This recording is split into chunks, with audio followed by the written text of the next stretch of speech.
Ladies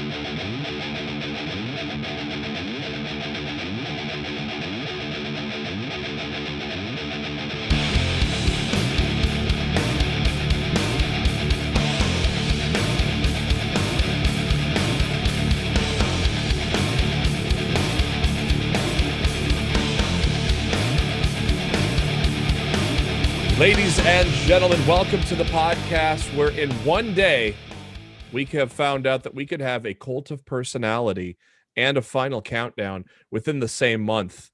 It is Lost the Midcard. We are back. We took a couple of weeks off for some personal reasons and whatnot, but we are back and we are here for a gigantic week in pro wrestling. Let's begin with Slammiversary this weekend, a tremendous show. Live crowds returning to the WWE, starting with Friday SmackDown, Money in the Bank on Sunday, and Raw on Monday. And then we've got AEW, which had many interesting, noteworthy items on Dynamite tonight, and a bombshell involving both CM Punk and Daniel Bryan. We are going to get into the bombshells to kick off the show. But first, thank you to SpiderDuck.net for being our host, enabling us to be on iTunes, Spotify, any of your favorite podcasting apps. All you got to do is search for Lost in the Midcard, hit that subscribe button. That way you know every time a new episode comes your way, typically every Thursday. And you can find the video version of the show on the YouTube as well. Head to our website, litmcpodcast.com. And that's where you'll find all the links to all the ways that you can catch Lost in the Midcard. I am your host, Jeremy Bennett. You can find me on the Twitter at JBHuskers, as always. My co-host, he is on the Twitter at RawFShowtime. It is Mr. Matt Black. Matt, how's it going? Today's pretty fucking crazy, JB. Wow. Like if you didn't think this morning was big enough. Wow. Like 20 minutes before Dynamite, another, website wants to try to take their shot at dropping a bomb. Holy hell. And we don't know how, let's be real. We don't know how accurate the latter report is, but if it's accurate, oh boy. Well, it does fall in line. Let's start off with that latter report that just came out literally right before Dynamite came onto the air. Cassidy Haynes of bodyslam.net is reporting that Daniel Bryan has signed a contract with All Elite Wrestling. Neither side has confirmed this at this time. A lot of people have said that Cassidy Haynes is pretty reliable. But again, this is not confirmed. But it is interesting because it comes off the heels of yesterday's report by PW Insider's Mike Johnson that said Bryan is not listed on any merchandising plans for the 21-22 fiscal year. And that immediately led people to believe, well, he's either done with wrestling or he's going to AEW or maybe New Japan, maybe even Ring of Honor. Those probably were equally three likely landing destinations for Bryan. Word is that Bryan may make his debut at the New York show, Arthur Ashe Stadium, which is I believe September I think 18. It's like the 23rd, 22nd, maybe 22nd. Yeah, 22nd's a Wednesday, so yeah, that would be it then. And holy shit, Matt, already 16,000 tickets sold for that baby, and that's before this news. Now, they're going to make room, it sounds like, to maybe stretch that to 19,000, and oh boy, is that going to be a raucous crowd, isn't it? It's going to be insane, man. My God. I can't believe it, man. I mean, wow. It's just insane. Pro wrestling is insane right now. There's a funny thing about all this that we need to discuss. Should we talk about the other story first? Oh yeah, I mean we might as well tie it all together. Okay. This came from Sean Ross Sapp at Fightful via Fightful Select this morning. This was the first bombshell to drop. This was an early morning bombshell drop. Sean Ross Sapp says that CM Punk is reportedly in talks to return to pro wrestling as an in-ring performer. Not confirmed, but AEW as the most likely landing spot, as people high up in the WWE believe that's where Punk is going to sign. Last time Punk was in a wrestling ring, 2014 Royal Rumble. Last time Punk was in anything wrestling related was WWE backstage for Fox Sports 1 in 2019 and 2020. Jesus Christ, what the hell, Matt? Punk and Bryan in the same month. I mean, you imagine just how fucking sky high the Dynamite ratings are going to go now. It's crazy. It's honestly, it's insane. It's absolutely insane to think about. Man, like the fact that this is actually a possibility of happening. Both guys in the same Both, company. Within weeks of each other, if you want to believe the reports. Yeah, 3 weeks apart, about, so, a little less than 3 weeks apart. What were you going to say about tying it all together? Yeah, well, okay. I don't know if you remember this, but a few years ago, before AEW's announcement, and this is on the heels of All In, we were discussing the potential of what could happen for Ring of Honor if they managed to be able to sign both Daniel Bryan and CM Punk. Mm-hmm. And this was a big topic of conversation on Lost in the Midcard.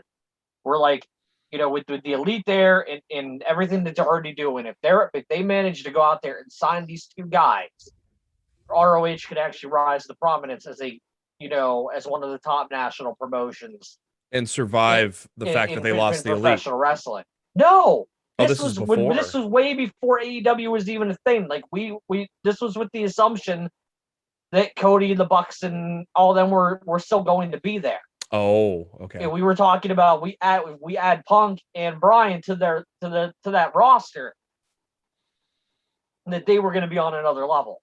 Yeah. Now, fast forward, just a few years later, we are in that exact same scenario again. Yeah. Only with a different company. Yeah. Like we're talking the same like Cody and the Bucks and Hangman and stuff like that. And we're talking about the possibility of in the fall, the exact same thing we were talking about a few years ago, of this company potentially adding CM Punk and Daniel Bryan on a major network network to their roster. Yeah, and on a major. This is absolute insanity, dude. Yeah. My God. And the wrestling world has not had these two gentlemen together in so long. It just the possibilities are endless. You almost wonder it'd be kind of interesting if they had created a stable together, and work together. Imagine what Punk and Bryan could do together as a team. That would be insane. Now I'm going to assume Punk comes in at All Out and probably goes face to face with Omega or Hangman. I mean, because the Hangman's going to win that shit. I don't see that. I don't see that happening. You don't think it's going to be main event? You think it's going to be a different spot? Well, you can't, dude. You can't bring him in and do him face to face with Hangman. It doesn't work. No, because he's going to get a pop. Yeah, you don't want to take away from Hangman's moment either. No. Like there's a way they could do this where they can completely avoid all of this. And you know what I would do? And a lot of people are probably going to disagree with me on this, but this is honestly this is how I would handle the situation. You've got three shows in Chicago. Mm-hmm. You debut Punk on Dynamite on the first show, in the first show in Chicago, and you advertise that we're going to hear from CM Punk for the first time at All Out. And there go the pay and watch the buy. Watch the buys. Watch the buy. He'll do it. He'll do an interview with Tony Schiavone in the ring, and that's how you do it. Like you bring him out of like the end of Dynamite that Wednesday. Yeah. And then you announce on Rampage that CM Punk will be at All Out to speak for the first time with Tony Schiavone in front of that live crowd. And that's how you do it without taking away from Hangman's moment. Yeah. You put him in like a spot, like the middle of the show or whatever. And you could have someone interrupt him and set up whatever his first feud, in AEW is going to be, because they're going to want to do that quickly. But that's what I would do, because here's the problem: the closer we get to All Out, if these rumors continue to pick up steam, and people really are believing and buying into the fact that CM Punk is All Elite, do you really think those crowds in Chicago Wednesday and Friday are not going to be chanting CM Punk all fucking night? Oh God, they probably already were. Yeah. So if he's going to be there, it would probably be best to get it out of their system on Wednesday, so they're not hijacking the shows all weekend. Yeah. So, I mean, that's my thought process anyway. That's a good point. Because I mean, just the simple fact that they've got the 3 shows in Chicago, this works. Like, if they were in another city for Dynamite and Rampage, I wouldn't suggest this. But the fact that they're going to be in Chicago, it makes perfect sense to debut him on Dynamite, pop the number for TNT, make TNT happy. Yeah. And then, get the big payoff by getting people to buy the pay-per-view. You're going to make TBS happy as well with Rampage, because there's going to be people wanting to tune in on Rampage. Well, TBS doesn't get Rampage until next year, just like... are they starting on TNT? Rampage starts on TNT. Okay. So, like, both shows move to TBS next year. So, I mean, TBS is going to be very happy to get Daniel Bryan and CM Punk in 2022. Yeah. Honest to God, man, what the fuck's Tony Khan announcing next week? Like, what the hell's that about? What if Tony Khan next week is like, hey, we've signed the American Dragon Bryan Danielson, and he's debuting in September at Arthur Ashe Stadium, and they just go ahead and fucking announce it. Why not? Big balls Tony. Like, why not? We got Daniel Bryan. He's coming in. This is the date, and they can sell out the last of those tickets in New York City overnight. And what's going to be fun is, you almost can pencil in Bryan Danielson for Wrestle Kingdom as well for 2022. You almost have to pencil him in. Well, Japan's got to get COVID under control over there. True. That's true. Yeah. The Olympics could go to hell in a hurry right now. Yeah. So, I mean, Daniel Bryan definitely wants to work New Japan. Yeah. That's one of the things that, AEW allowing him to do it, is going to make him, interested in being there. Yeah. They're going to give him freedom that he wasn't going to be able to get elsewhere. Yeah. So, but dude, this is fucking crazy, man. I mean, we had the Daniel Bryan news yesterday about the not being in the Mike Johnson piece with the not being in the plans. So, and then all of a sudden, 24 hours later, you get this. that Punk news dropped this morning, and I was just like, I sent that to you first thing in the morning. I don't know if you were up yet or not, but I'm like, motherfucker, I was working. Dude, I work WrestleZone Wednesday mornings. What time do you start that? 10 o'clock. Oh, okay. So yeah. I work WrestleZone from 10 to 3, and I work Sports Key to 2:30 to 10ish. 10ish. I'll just say 10ish. Right after Dynamite. But yeah, and 12-hour day is not fun. No offense, but when you have a day like today and the news is dropping like it's dropping, it's hard not to be excited. Man, no kidding. About everything that's fucking going on right now, in professional wrestling. It's absolute. It's funny. Really, you said it's really, right when I hit the really button. is.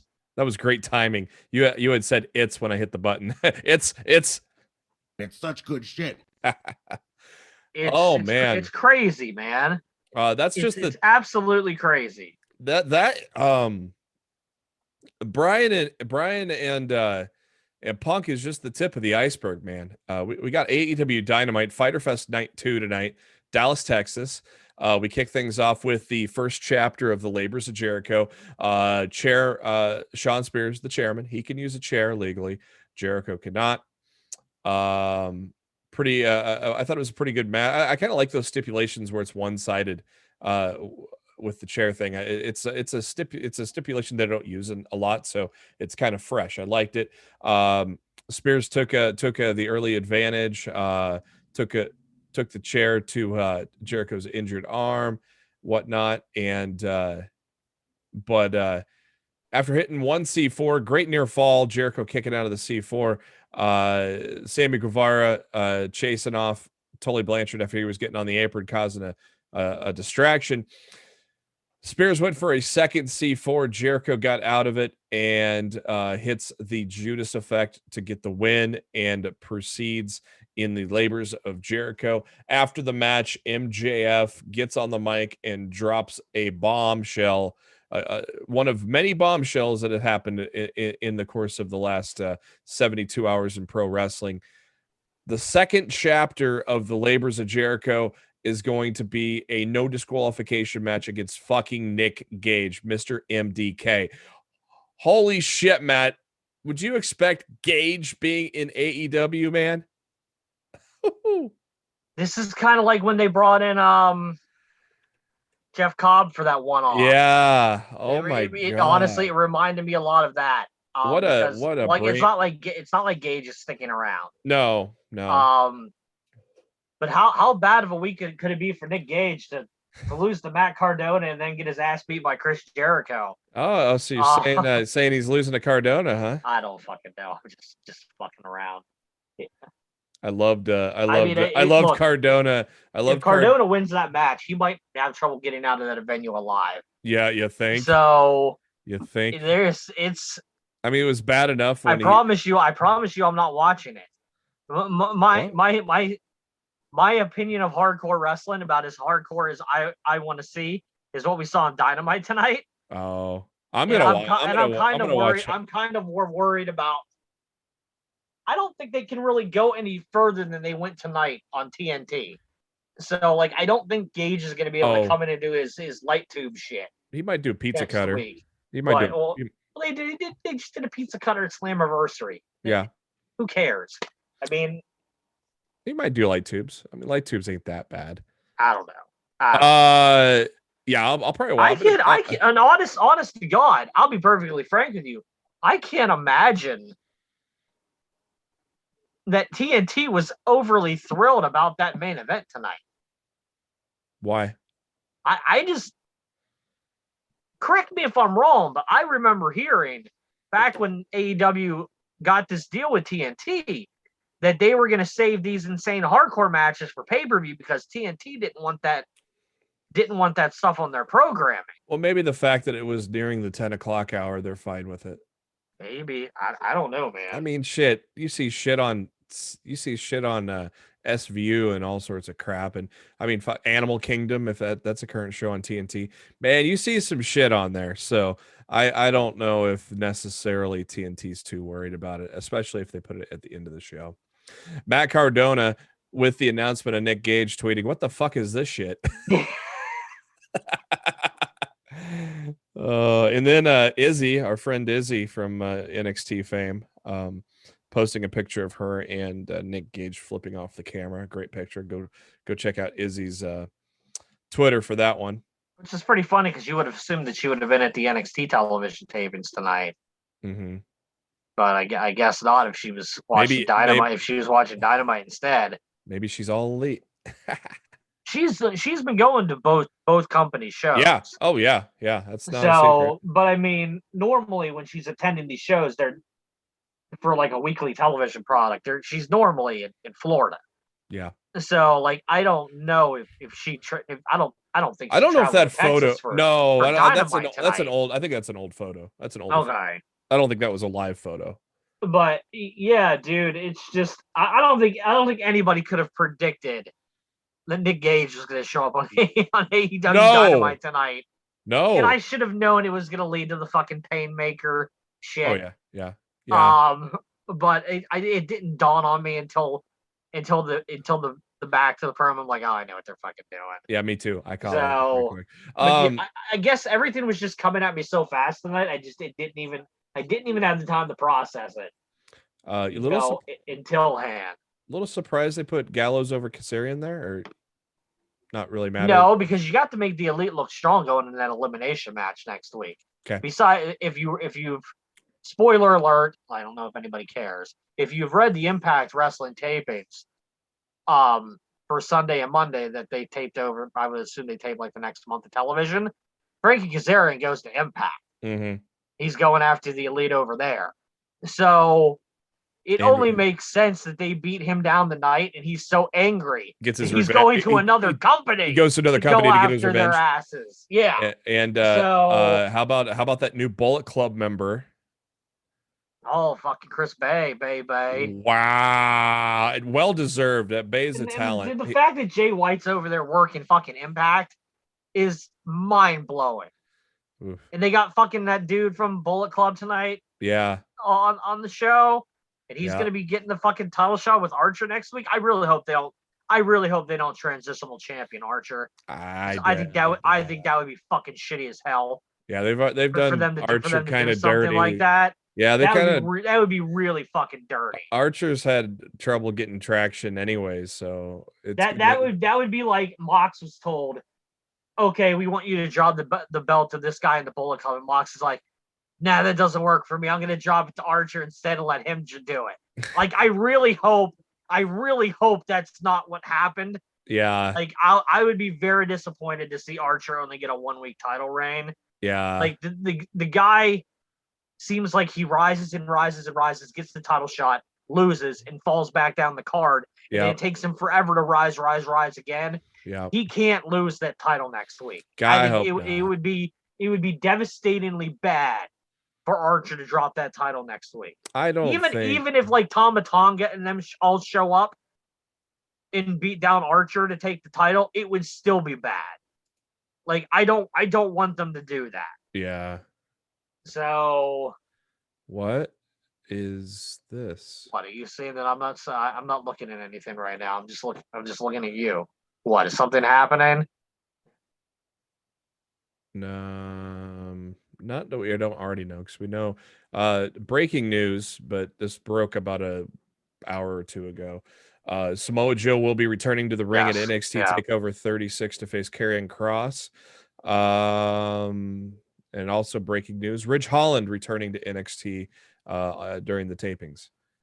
Of course, he had that ugly ankle injury back a few months back on a dive. So Ridge Holland is back, and also the main event of TakeOver SummerSlam, which is actually just called, I think it's just simply going to be called TakeOver 36. So that will be Joe and Cross. We'll get into Karrion Kross in a little bit, but Fight for the Fallen. So yeah, Fight for the Fallen next week. It's going to be Hikuelo. Did I say that right? Hikuelo from the Bullet Club. Yeah, I have trouble pronouncing the name, and I don't want to say it, so I'll let you do it now. We'll break down Fight for the Fallen here after we finish up with this week's Dynamite. The impressive youngster Willie Yuta coming out with Orange Cassidy, taking on Darby Allin and Sting. My God, the trading of kicks between Orange Cassidy and Sting, I fucking lost it, Matt. Sting doing the Orange Cassidy bump on his chest.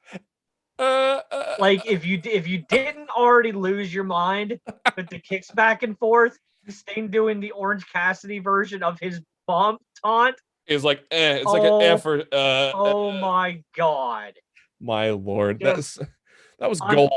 Unbelievable, dude. You can tell how much fun Sting is having in AEW.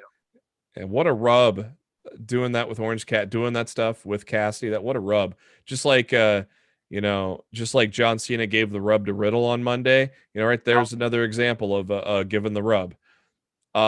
Britt Baker DMD against Nyla Rose for the AEW title. This was not the cleanest, smoothest, most I don't know what the word I'm looking for. They didn't really have the great chemistry. I mean, it wasn't terrible, but there was, you could see at some points, not the greatest chemistry. I think Nyla had some nerves tonight. Maybe. Because in the past, these two have had some really good matches together. Yeah. And something just felt off tonight. It wasn't that. Look, it wasn't a bad match. No. but it wasn't the match of the level that I expected either. Yeah. And it wasn't the worst thing on the show either. How great was it? How great was it for Britt Baker to do an Eddie spot in front of Vicky Guerrero? Oh boy. That was so good. Not only just the fact that she's doing it in front of Vicky is just that's fucking gold, man. Andrade El Ilo. This was the worst thing on the show. Really not impressed with the Chavo Guerrero announcement. There were too many people trying to talk at once. Yeah, everything got really convoluted. It got hard to follow and understand. And no offense, look, I love the fact that they're going to let those guys talk their own language, and that's cool. But I don't understand anything that's being said. So I feel like I'm just watching, waiting for Pac or Chavo or somebody to speak, tell me what the hell's going on. Yeah, I've seen it. I saw a few people say that too. And it didn't work for me. Do you like the addition of Chavo though? Oh, it's an upgrade from Vicky. It's a total upgrade from Vicky. Yeah, no, I don't mind Chavo being there at all. Yeah, I understand what you're saying. You are not the only one to have that same take either. The angle was very hard to follow. I couldn't follow it because I don't speak Spanish. And I'm not saying that they shouldn't be allowed to do it. Of course they should. I mean, it's their natural language to speak. Yeah. But normally when they do something that, like, you have Avegentes there to do the Penta says type of thing. Man, he got a pop for that tonight. Yeah, he really did. I was surprised by that. It's getting over. I've always liked Alex as his manager. But look, that works, and it works out really well. But when you're going from Pac and you're going to Penta and then you're going to Phoenix and you're jumping to Alex and you're going back to Andrade, and I'm just like, I can't follow this. There's too many people fighting for microphone time to give me a cohesive story of what I'm supposed to take out of this. I can gather at the fact Andrade wants Phoenix and Penta with him, but Phoenix and Penta want to stay with Pac. Yeah. That's what I gathered out of it. But I mean, it was really hard for me to understand the specifics of the story without being told what everybody was saying. I feel like there's going to be some sort of betrayal in the Death Triangle. Unfortunately, I think you're right. I don't want to see that. I don't want to see Penta and Phoenix basically just being lackeys to everybody. Watch it be Pac though. Watch it be Pac that turns on the brothers. Watch it be him. I don't want to see Pac go with Andrade. That'd be weird. But dude, to me, it's just like the Lucha Bros have been somebody's lackey almost since they've been in the company. Yeah. They've jumped between, they're always with somebody at one point or the other. They're being led by somebody. Why can't they just be their own guys? Yeah. And I don't get me wrong. I like Death Triangle because they all seem to be equal with each other. It's not Pac's not leading. Pac said that himself on the show tonight. Exactly. And I thought that was a very important line to establish that fact, because Andrade basically wants to lead these guys like Kingston did. Yeah. And I don't think they need that. I like the fact that they're on equal footing with Pac instead of being lackeys to Andrade. Because if they become lackeys to Andrade, they're no difference than Phantasma in NXT right now with Escobar. Yeah. And I feel like Penta and Phoenix deserve a hell of a lot better than that. Yeah, that's why I don't know. I always think if Phoenix can stay healthy, he's gonna have a babyface singles title run somewhere, TNT or the world title. I feel like every time he was getting close to said singles push that you're mentioning, got hurt. He got sidelined. And I think you get to a point, if you're Tony Khan and you're like, dude, this guy's awesome and I love having him on my television show, but I can't trust to put him in a high profile singles feud. Yeah. Because he's gonna hurt himself. He's better off in a tag team. So if he gets hurt, there's somebody that can, as a part of a 3-man group, you can, if Phoenix hurts himself, you can run Pac and Penta or a Yep. couple weeks they did Penta in Kingston, Yep. you know, in stuff like that. So I mean, it's just Yeah, they kind of it- interchanged Kingston in there with Moxley being kayfabe out, you know, that Kingston yeah. needed something to do, you know, so they kind of mixed him back in there. And if you've watched Lucha Underground, you know Penta can be a single star on his own as well. So, you know, they don't I need to. think Phoenix is the more talented of the two. Oh yeah, Like I definitely get like '90s Rey Mysterio vibes from Phoenix. It's just a matter of him staying healthy for a consistent period of time to allow him to truly shine under that role. I honestly do not foresee either one of them, and it may not be I'm thinking that's why I kept saying Pac might be the guy that turns, and joins El Idolo. My thing is, I don't want to see Death Triangle break up until they can hold the AEW Trios title. Yeah, Because you damn well know that those are coming, and I feel like Death Triangle would be the perfect first team to get those. Either of them are the best friends, but who knows when Trent's going to be back. Oh yeah, it could be a year. It could be a year for Trent. Yeah, exactly. So to me, Death Triangle is the perfect group to be the first AEW Trios champions. I mean, at the same time, though, I don't want to see that group break up. At the same time, you know, Wheeler Yuta has really impressed, and you know, I think eventually the fans will warm up to him. Of course, if you pair him with Orange Cassidy at any time, they're going to warm up to him. But people have taken notice of his in-ring work the last 2 weeks. Well, his in-ring work isn't the problem. To me, No. I'm not. The character isn't over with me yet. He needs one. It's a brilliant move to pair him with the best friends. Yeah, who are already insanely over. He needs a character. That's the thing. Yeah. But I mean, look, right now he's a great wrestler that hangs out with the best friends. Yep. You know that's what they label him as on the lower third. They label him as the protege for the best friends. You know. Yeah. He's like the young boy for the best friends. So. Yeah. When they eventually figure things out for him, I think he's gonna have a bright career at AEW. But right now, like I'm not really sold on him. When I see Will Yuta come out, I know I'm gonna get a great match, but I know the dude's losing. Can't believe I didn't use. Huh? I can't believe I didn't use this button earlier tonight. Forgot I had that on there. Dude, can you imagine the first time we hear I'm gonna fucking lose my shit. It's the final countdown. But I sent you one of the ROH entrances from years back, and it's like goddamn fucking goosebumps, man. Yeah, just watching that. That was such an entrance, man. And that's in an indie promotion, so to speak. You know, and you know damn well that if Khan has signed or signing these guys, you know, he's Cult of Personality in the final countdown will be their entrance themes. He ain't guaranteed. He ain't gonna fuck around. Guaranteed. So like that kind of stuff's really fucking exciting. Yeah.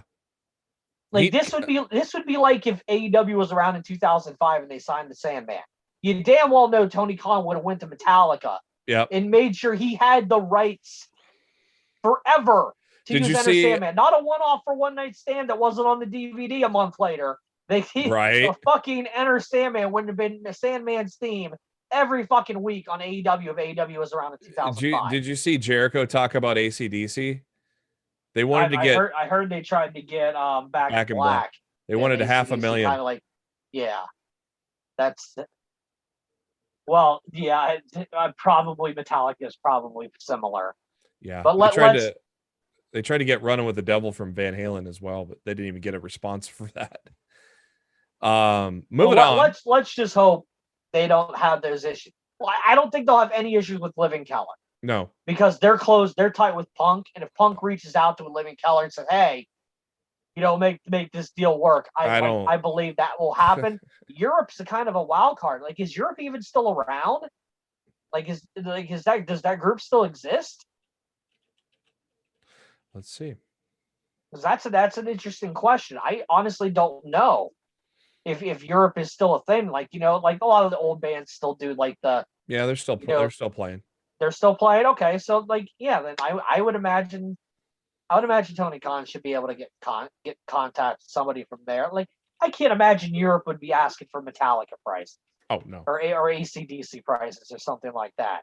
No. But I feel like those themes have to happen because it's the American Dragon, Bryan Danielson. It's CM Punk. My God, this is going to be insane. How many times will JR call Bryan Danielson Daniel Bryan? No, I'm not. Over under 6. Enough. Final Countdown was written by Joey Tempest, who's the front man for Europe. So, with there Europe. You go. That should be easy then. That's all. That's who you gotta contact. You didn't give me the over under on 6, JB. Come on. Oh, it's over. Well, it's over. It's over. Oh my.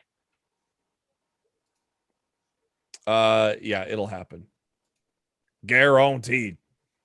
Blade with the beautiful bunny took it on Orange Cassidy. That's where we got the gray. Actually, that was later on. Yeah, so OC, they tried to get the old Nux involved. Chris Statlander even on up the odds. And Cassidy wins and then hits an orange punch with the Nux after the match. After he got the win there. We already talked about it, but Jericho, of course, unveils that he will be the Painmaker for his match with Nick Gage next week. Here's something real funny. Here's something really funny. And I know it's the answer is it's pro wrestling and whatever. But what if Shawn Spears beat Chris Jericho tonight? What the fuck's Nick Gage doing there for? Sorry, Nick, I didn't need you. Go the fuck home. Like you said, I know the answer is it's pro wrestling and whatever, but it's just funny to think about. What if Spears would have won? That says to me that MJF didn't have faith in Shawn Spears of getting the job done, so he went out and got Nick Gage already. You always get a backup plan. You always have a backup plan.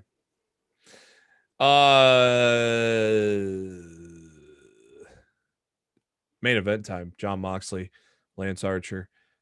Texas death match. Only way to win is knockout or submission. The hometown boy, Lance Archer, taking on Jon Moxley. This was everything that you hoped it would be. Lots of fork usage. Lots of forking, I guess you could say. That sounds dirtier than it should be. What did you think of the main event? I thought it was really well done. I think it was, I think I got what I wanted out of that match. Like I said, I think it pushed the boundaries of what TNT is going to be happy with and what they're going to allow. Yeah. But it was a crazy match. And I thought it was very well done. Mm-hmm. I was very happy for Lance Archer. Me too. And look, a pro wrestler winning a big match in their hometown.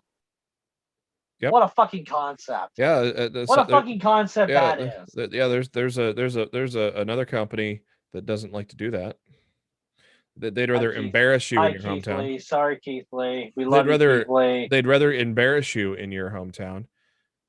Yeah, man. We got I got a talk with Keith Lee down that way when we were at WrestleMania 32 weekend. Because back then they were wrestling ROH dark matches. Keith Lee and Shane Taylor. Now look at them now. And I got a talk with them. They were hanging out. I'm bullshitting with them. Said, hey, good job. I mean, Shane Taylor was a lot bigger back then and still was doing crazy flips and shit and dives. And Keith Lee, of course, we just didn't know what they would become. So it was kind of cool that we got to watch them in a dark match at WrestleMania 32. A lot of people. We both said during that dark match we thought those guys were going to be stars. Yeah. Little did we know what they would turn into. Right, because Shane Taylor, a guy that size, because he was probably, would you say he was probably 100 pounds heavier at that point? They were both a lot heavier than than both of them are now. They were big boys in Dallas WrestleMania 32. Shane had a lot of. There's a lot to Shane though too, even bigger than Keith Lee. But yeah, it was pretty cool to see those. To say that we saw those guys and I got to talk with them. It's pretty cool to just say that I was able to do that. And then look what they became. A lot of people I talked to predicted Archer was going to win. I myself thought Archer was going to win. I thought it was going to be the right time to take that off of Moxley. He held it for so long. Archer needed a rub. So Yeah. so there it is. Lance Archer wins, and Hikuleo comes up and goes face to face with Archer. And just like the announcers, I had no idea who was that tall. I don't watch New Japan much, so he's taller than Archer. So it'll be interesting to see those two bulls go at it next week. Fight for the Fallen. So as I said, Hikuleo against Lance Archer for the IWGP United States Championship. And that's just a standard match, right? That's not like Texas Deathmatch rules or anything crazy like that. It's just okay. Straight up. No match with no rules though. Painmaker Chris Jericho against Nick Gage. God, I cannot wait for that. The Dark Order and Hangman Page taking on the Elite. If Page and Dark Order win, Page gets the AEW title shot. Gee, who wins that match? And Dark Order gets a tag team title shot. Yep. Here's the thing, though. How did they get out of this without pinning Kenny Omega? It's an elimination match. How are they going to run it next week? How are they going to get out and not pinning Kenny Omega? That is a really big question for me. Let's say it comes down to, let's just say it comes down to Hangman and Silver, and Hangman's and Kenny Omega is the only one left. So that means Kenny Omega has to go toe to toe with Page right there in the ring. He just walks out.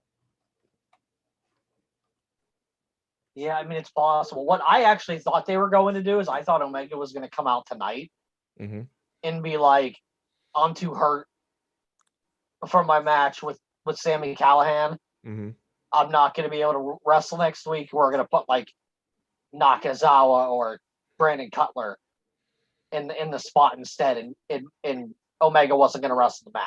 Or they could have that's what I thought was going to happen. Yeah. Well, I mean, All Out is still a ways away. It's over a month away. There could maybe something fishy happens and we don't get a result, and so we don't officially get Hangman's title shot yet, but obviously it's going to come. We still have over a month until that happens, so maybe something. Yeah, but I mean, if they win next week, they could easily say, and the match is official for All Out, Kenny Omega versus Hangman. I mean, you could easily do that. Yeah. Back in the old school days, pay-per-view matches were announced months ahead of time. Oh yeah. So I mean, with only like 3 or 4 weeks of television left, you can easily. I'm just saying. Announce Hangman and Omega there. Yeah, I'm just saying there's a way. But they implied if the Elite won that Omega didn't, that Hangman didn't get a title shot. Period. Yeah. Like they actually implied that he had to go home. Yeah. If the Elite won. I don't know. So I don't think it's going to be. I don't think it's going to be a simple. There may not be a simple result next week. I think the elimination style kind of backs them into a corner more than anything else. I think it would have been smarter to just do. They could have pinned Carl Anderson, or one of the Dark Order members could have pinned one of the Bucks, which would have set up which tag team was going to be challenging. Yeah. The Bucks for the tag team titles. Yeah. Like if Silver pinned them or Evil Uno pinned them. Like you could do it that way, but the fact that it's an elimination style, it kind of backs them into a corner, which means if they don't have a smart way out of this, Hangman or Omega have to take a pinfall loss next week. That's where I'm saying Hangman's outnumbered and he has to face Page right there in the ring right now. He just walks out, giving Hangman the title shot instead of having to face him right there, That's one way of getting out of it without having Omega get pinned. Well, the only way I'd even want to see that is if it was like 5-on-1. Yeah. I don't want to see Omega walk out on a tag team situation. If it's just like Hangman and like Reynolds or Hangman and Silver or something, and Omega walks out, like that's a bitch move, dude.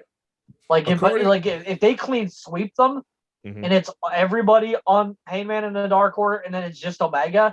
At that point, Omega can be like, "Yo, fuck it," Yeah. I'm not winning this. Live to fight another day. And that would be well within and get himself counted out. And that would be well within Omega's character right there. Yes, it would, because he walked out on Nakazawa no more than like a month or two ago when they were facing Moxley and Kingston. Yep. So I mean, yeah, it's definitely within Omega's character to walk out but I don't want him to do it if it's just like 2-on-1 or or something like that. If they clean sweep it and it's just Omega, then I could see him, having a bitch fit and walking out. According to Mike Johnson, PW Insider, it says Tony Khan will make a live event announcement. Well, that's, as I said, a major live event announcement, which means he could announce that they've signed Bryan Danielson and he will be at Arthur Ashe Stadium in September. They literally could go ahead and announce that next week if they wanted to. It's either that or maybe he's announcing house shows. I don't know. No, dude. Look, you're signing 2 guys that probably don't have any fucking interest in working a heavy schedule. The last thing AEW should be doing right now is thinking about a house show loop. Yeah. One of the great things about working in AEW right now is the flexibility of that schedule. Yeah. To allow them, allow wrestlers more time at home. They may never do live house shows. They may never do. I don't think they should. And they may do a special one, like an MSG, type of deal. If they do house shows, they should be far and few between. Christian Cage filling in for Marco Stunt. So it'll be Christian Cage and Jurassic Express against Angelico and Private Party. And then, of course, the big match, LAX and FTR, which I believe LAX is going to win because I feel like LAX is going to beat the Bucks in New York for the tag titles. I think the Bucks will beat the Dark Order if with the Dark Order getting a tag title shot. I think the Bucks will beat them, but I think LAX is going to win in New York. And they announced for the August 3rd Dynamite in Jacksonville, Florida, Cody Rhodes and Malachi Black. Look forward to that. I'm telling you what, man. I'm not 100% convinced if it's the Bucks against Uno and Grayson, that Uno and Grayson don't leave with those tag titles. Because the Bucks have felt like from the beginning, when those guys debuted and the crowd chanted, "Who are you? Who are you?" and they were a laughing stock, the Bucks were fucking hard-headed as shit that we're going to get these guys over. Yeah. And by God, they got those guys over. And I think if the opportunity arises itself that it's the original 2 guys against the Bucks in a title match situation, that the Bucks would tell Tony Khan, these guys are winning the tag titles. Yeah, I just feel like LAX is winning them in New York. They're long overdue. I think they're more overdue to win than the Dark Order at this point. They'll win the titles eventually. I bet both teams are going to hold that gold. Eventually, Uno and Grayson and Silver and Reynolds are going to be tag champs. I firmly believe it, but I think the timing is going to be right for LAX, for Santana and Ortiz. They'll beat FTR, and then in their hometown of New York, they'll win the titles. It's certainly possible. But to me, I thought a title change would be the biggest thing they could do in New York.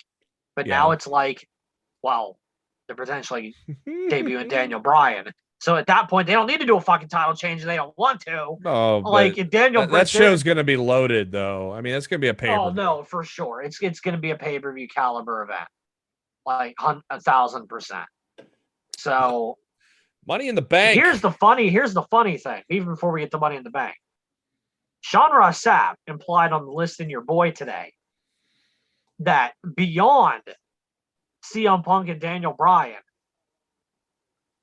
that AEW was looking at more guys. Big. No, I'm not talking about some just Nick Gage type level guys. From the way he was talking, there's more to come than just CM Punk and Bryan Danielson. I mean, if that's the case, my God, what else could they be planning? Well, I have a feeling Murphy's going to come there because I think Omega's pulling hard for them to sign Murphy. But then another thing, I don't see Murphy on the same level as Bryan and Punk, and he was. The way he was talking, but that's a guy that seemed to me like he was implying it was someone on the same level as those 2 guys. Oh, well, who would be? And that's what I don't fucking remember know. Remember that 6-month thing when Breeze got let go? Ooh, Adam Cole, baby. Yeah. Or KO. Oh, no, KO signed a 5-year deal. He did. He signed. I'm starting to wonder if we know less about these contract situations that. Well, that was than announced other when it people was do. done, and when it was done a year or a year and a half ago, KO signed a 5-year deal. All right. That was publicly released when it happened. I'm super curious. Something big is about something. Look, I don't even want to say like Daniel Bryan and CM Punk isn't big, but something. It feels like I don't know who else could be bigger. I don't know, like or even on the same level. Like let's not even talk about bigger. Like on the same level. Like I don't know. I seriously and truly don't know. But like Murphy, that's going to be a I feel like Murphy's gonna end up there. that's going to be a guy that can help you for 10 years or more, and it's going to be just like Malachi Black. It's going to be WWE's going to kick themselves in the ass for letting him go, because I think Murphy is going to show what he can do, and Murphy might do a Drew McIntyre, show what he can do in AEW and then eventually go back to WWE. That could happen. I can't imagine anybody that enters AEW's locker room after working in WWE would be like, yeah, you know what? I want to go back there. True. I can't see that as being a reality. 5 years, though, you never know. If Vince is gone, that could be a whole new ballgame. Yeah, no, you're not wrong there. Like we're talking 5 years from now. Anything could happen. But it's just what a fucking crazy time we're living in right now, dude. Mm-hmm. What a fucking crazy ass time. It's only gonna get crazier once these 90 days come up, or 30 days. Boy, somebody got fired for that clerical error, didn't they? The way WWE's chop blocking people this year, probably. Money in the Bank this past Sunday. I would say successful, good show. I thought Money in the Bank was a great show, and then Raw shit the bed. Yeah, Raw. God. Yeah, that was my opinion. Yeah, Raw was terrible. A great kickoff show between the Mysterios and the Usos. Little surprised that the Usos got the win, after the old DUI thing. But I guess we shouldn't be surprised. I remember the last time Jimmy Uso got a DUI, they won the tag team titles. I think you're right. Like a week or two later, they won the fucking strap. So like, you're right. So what's the motivation to not be an idiot? Right. I mean, at least they did that thing where Roman Reigns kind of did. You dumb fuck.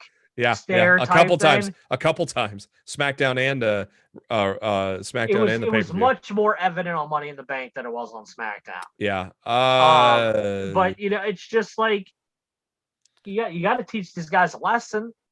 In my opinion, not Jay. I mean, it's not Jay's fault. No, but luckily for Jay, if something happens to Jimmy, Jay at least now he can hold his own. Is proven he. Yeah, I feel like in WWE's eyes, he's already established that he could be a single star without his brother. I mean, so I feel like Jimmy screws up again. If Jimmy screws up again, he's looking at felony and jail time. So. Oh boy. But let's put all the legal shit aside.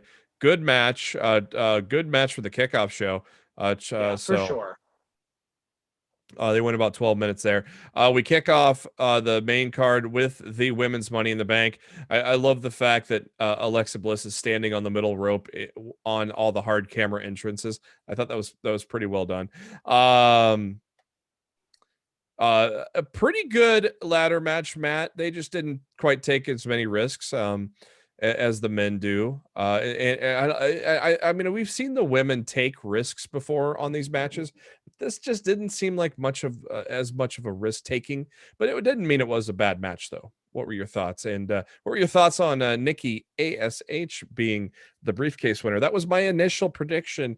I wanted Liv Morgan to win. Everybody did. So I wasn't overly thrilled, especially with the fact that Nikki Cross essentially came out to crickets. Yeah, not a big reaction. That crowd did not give a single fuck. Yeah, Bliss got a big reaction. Bliss got a big reaction. It was Bliss and Morgan. Well, yeah, you're right. Naomi and Asuka. Naomi. Asuka got one too. Asuka did get one too. You're right. So it's more than I thought. But yeah, literally 4 of the 8 women got a reaction. Yeah, I predicted. I initially predicted Nikki was going to win. I just felt it, and then I changed last minute to Alexa Bliss, and and it backfired. So Nikki Ash is your Money in the Bank winner, but at the same time, I mean, the superhero gimmick is working, especially in terms of who they're pointing this to, and that's the kids. There's so much fan art that that has been created for her. It's to me and you, it's not directed at us, so but it's directed towards people like that, obviously liked John Cena back in the day too. So No, it's not. I don't hate the Nikki ASH character. No, I don't either. I even said it. To me, it felt like when she came out on Sunday, the character wasn't over. No, and I have a serious problem with somebody who's claiming to be almost a superhero cash it in the method that she did on Monday night. Yeah, because to me, that's not something a superhero would do. Well, she got a pop on Monday when she won, but of course that's just because she was taking the title off Charlotte Flair. Well, that and it could have been anybody cashing in that night. If you're taking the title off Charlotte Flair, you're gonna get a pop. If you're any Money in the Bank is going to get a pop too. So any Money in the Bank cashing, but people love to see Charlotte lose. I mean, the loudest pop, one of the loudest pop you can get. One of the loudest pops in WWE history was when Dolph Ziggler cashed in. I know. I was there. Yeah. It was deafening. It was the loudest pop I've ever been involved in all my years of being at a wrestling show. Louder than Bryan? Yes. At Mania? Wow. Yes. Wow. I could not hear myself speak. I was screaming when the cash-in took place, and I could not hear myself. That's how loud that arena was.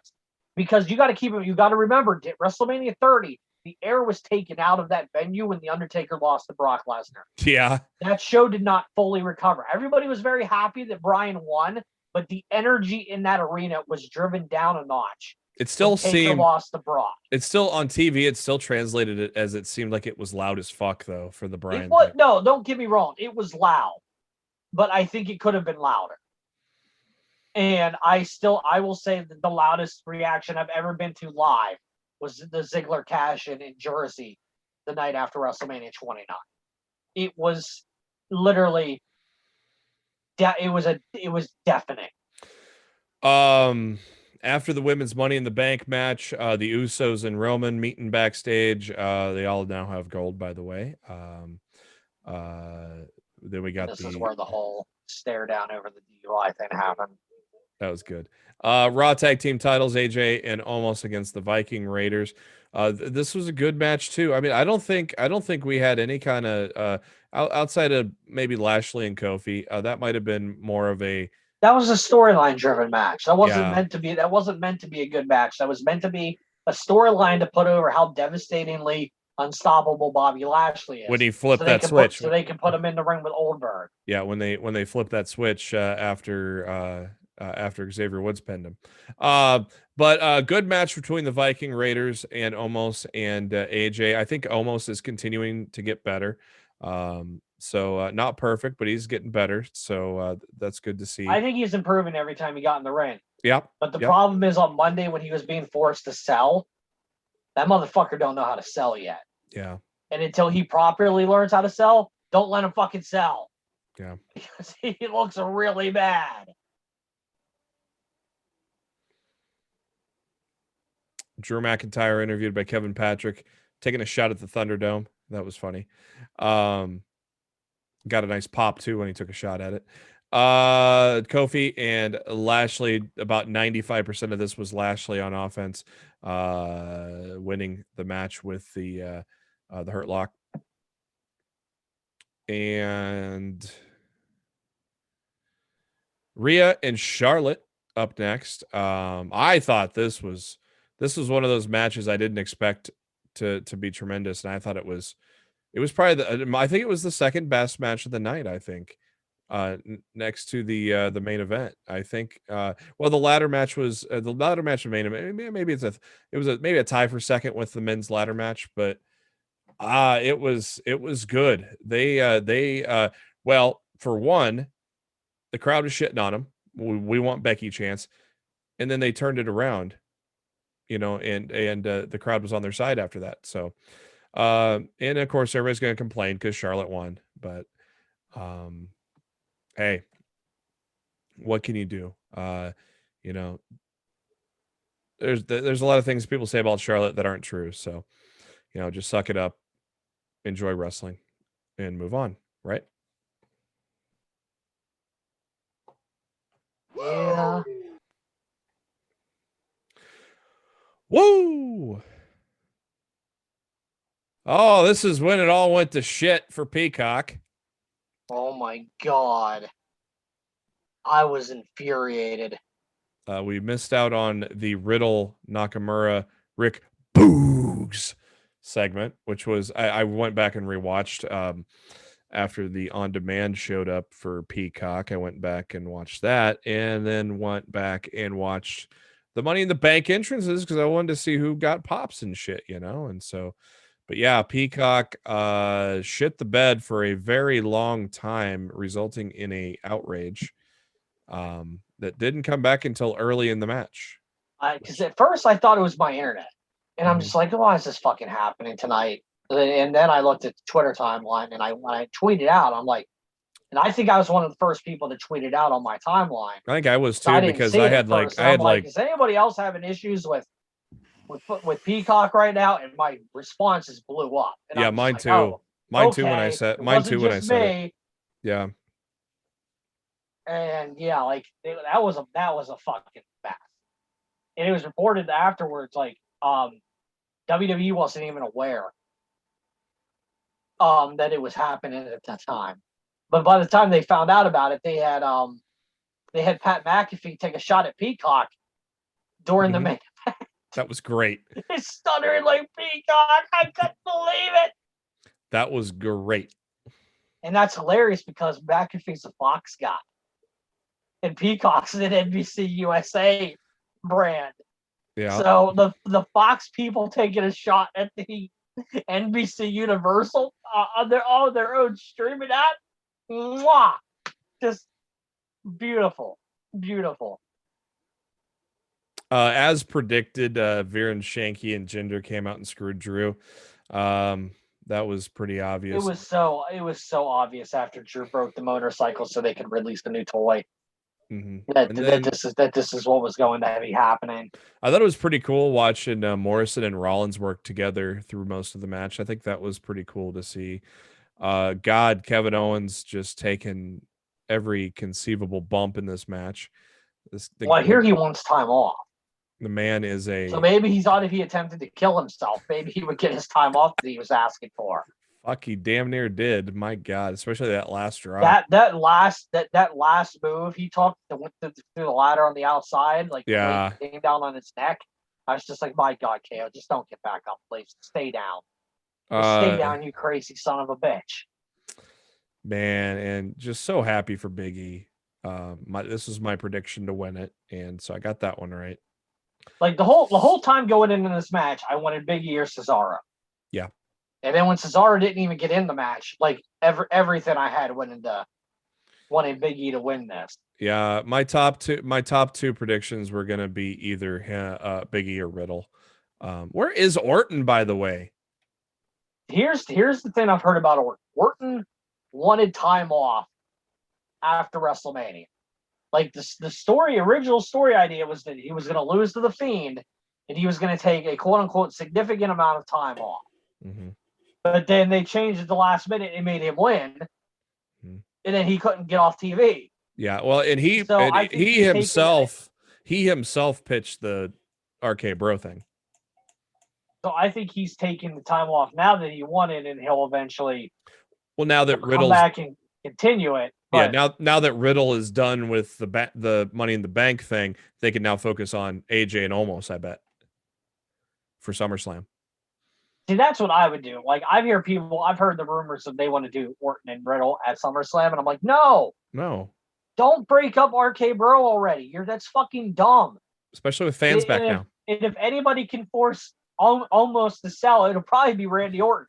But this is Randy Orton's idea, so this is going to go on. They're going to win the titles. I at hope SummerSlam. so. This I is really hope you're right. Orton pitched this, and Orton pitched this, so they ain't gonna kill it right now. So Money in the Bank, it was one of the best matches of the night, but I was so It was very good. steamed. I was so steamed at Peacock, it was hard to get into it. So That's why I went back and watched the fall. I'm gonna have to watch it Monday. again. I watched the entrances and then I rewatched Cena. I'll have No, to rewatch I the legit match. I legit went back and rewatched the whole match because Yeah. like you, I was steaming mad. Yeah. And at the same token, I was being asked to write an article on a 2-word tweet. At the same time, so I was very A 2-word agitated tweet. at that point. Yes, as Peacock was on the fritz and I was losing my shit, I was asked to write a tweet about Kofi Kingston saying sorry all or whatever the hell he said on the tweet after losing to Lashley. And I'm like, I had to fucking figure out a 300-word article on a 2-word tweet while I'm trying to get my fucking stream back up and running. So like at that 20-minute time frame, nobody fucking talked to me because I'm in a really fucking bad mood at that point. So yeah, like I didn't really get to focus on a lot of that match, but afterwards, I loved going back. I loved the match when I watched it on Monday. But yeah, I think a lot of people didn't get to fully embrace what that match was on Sunday due to fucking Peacock. Yeah. And that's just it really fucking sucks. What do we do with Big E now that we got Goldberg in the picture? Look, We have to wait till are we gonna have to wait until after SummerSlam, which there's still gonna be a month before the draft. But I've said this all along on this show. Once fans come back, New Day's getting reunited. well, they could reunite New Day on SmackDown. Could. And they could do the New Day against the Bloodline. I mean, like as much as I want to see Big E go after Lashley, they might have other plans. And you don't have to wait for the draft because there's people moving brands anyways. Naomi moved over to SmackDown. I think a lot of that was to maybe keep Jimmy in line a little more. Yes, and the SmackDown Women's Division's kind of thin at the moment. True, but now that they're on the road, split up. Question. Speaking of couples being on the same brand together, do we get Becky Lynch on Friday? Is that why we didn't get her on Monday? Because she's going to SmackDown because that's where Rollins is? Yeah, probably. You think we get Becky Friday night? Yep. I wouldn't be surprised. I really wouldn't be. You could probably because she was never drafted in the last draft, so she's essentially just like John Cena. She's that quote unquote free agent. That was what I was type just of deal. That was what I was just gonna say. You could kayfabe it and said she's not tied to a brand. So yeah. Apparently, Cena's appearing on every episode of Raw and SmackDown for the next month, and doing house shows. Doing all the house shows too. John Jack working that full-time schedule. Jack. Yeah, he ain't fucking around. He better hope he don't get hurt between now and SummerSlam. I don't think his movie people will be really happy with him. I guess the filming for that spy movie is kind of far off yet. I think apparently it's scheduled to begin filming in late August, but apparently he's not needed for his role until I believe the quote was much later, or something along those lines. So yeah, I don't know.